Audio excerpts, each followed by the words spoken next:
He was polite out of spite. Well, his reticence has no precedence. I speak of Seattle Seahawks star Marshawn Lynch, who once again frustrated reporters with his post-game pithiness. Back in November, Lynch was fined $50 grand for refusing to speak to the media after a game. So the following week, he answered every question by saying only, yeah. On Sunday, he at least uttered a few more words. Thanks for asking. What's that? I said thanks for asking. No, I said thank you for asking. Appreciate it. Sean, can you describe the 79-yard touchdown run? Thanks for asking. How about the stomach issue early in the game? I appreciate you asking on my stomach. Thank you. Was there any concern whether you were going to play out all tonight? Appreciate it. Isn't it kind of annoying, though, Joe? If I kept asking questions like, could you describe what it felt to run 79 yards? It is kind of annoying, isn't it? Of course. They're the ones supposed to be reporting. They write the story. I think I find it amusing what he does because... Joe, hold on. I'm going to read more promptly. Reporters... You ask him a question. I know. I mean, got a little mixed up. What do you want? It's not my show, right? Reporters are tired of the act. Bart Hubbard of the New York Post tweeted, Marshawn Lynch might be a great football player, but he's also a disrespectful, unprofessional... And Pete Prisco of CBS added, that interview is not funny from Lynch. Somebody should have said, are you an idiot? Yeah. Wow. I believe we have tape of Marshawn taking another question.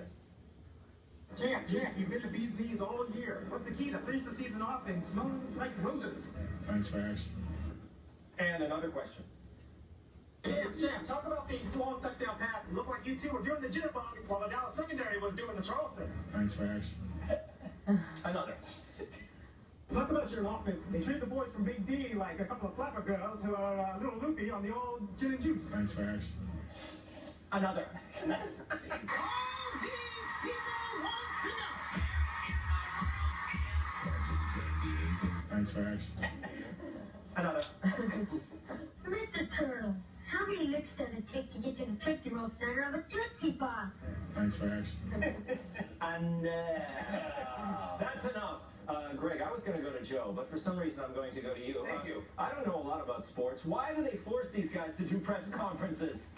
Look, compared to what other athletes do, this guy's a saint. He's not beating up women or... But he's dogs. rude. No, you know what he is? He's the Andy Kaufman of professional sports. He's playing the long game. He knows that when he's like 50, they're going to have a whole bunch of these, and they're going to go, this guy was amazing. And by the way, this is the only job where you can actually get away with doing this and making lots of money. He will never go into broadcasting because he doesn't want to. I admire that. He has no interest in it at all. I have to say, I kind of have a crush on him. Andy, you're kind of the sports guy here on the panel, Yes. from my perspective. Yes. Just because he was a jock. What is wrong with His these? name is Jack. He's not here tonight. I think these reporters have a bug up there, you know what?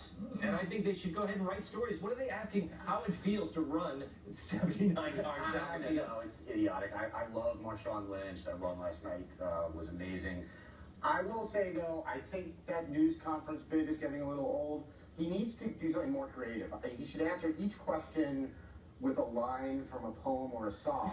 But they won't be aware of it. And that's fine, but by the end of the press conference, he will have recited the whole poem or song. That's a good idea. See, that's the kind, I want to see him get into some next level. Yes. Joe, do you think they're going to keep finding him? I don't know. They should have gotten to the point that he's not going to play along right now. But I'd rather listen to that than the usual. We gave 110%, we executed, and all that other crap. The only guy who's get a good interview is Peyton Manning because he breaks down the game, he makes a couple of jokes, and even a couple of months ago, he called out the scoreboard operator in Denver because he didn't like what he was showing the other team's quarterback, which is amazing because Peyton Manning can barely turn his head without needing neck surgery. But he's monitoring the scoreboard, so he's paying. The rest of them, who cares what they say? You just use the same stuff over and over again. Yeah, that's true. Joanne, you've been put on the spot before, had to answer questions. We're going to do it right now. I mean, he may not have the warmth of someone like Bill Belichick, but these players, they're tired after a game. No, you know what it is? He's humble. Me, I I love talking about myself. A lot of these players do too. He won't, because it's not about him. And Greg, I agree with you. I kind of really loved him. The fact that probably after this, he won't be one of those like on screen during the game reporting guys. I thought he wasn't into the business, but he is. He has an endorsement with Skittles. Oh, really? Yeah. So I think for the next press conference, he should answer everything with Taste the Rainbow. So that way he's doing double duty. Good idea. You know, where I live, Taste the Rainbow means something else. You live in New York. I know. Taste the Rainbow means something else. Oh man, I gotta change my mailbox. He lives downtown. It's different.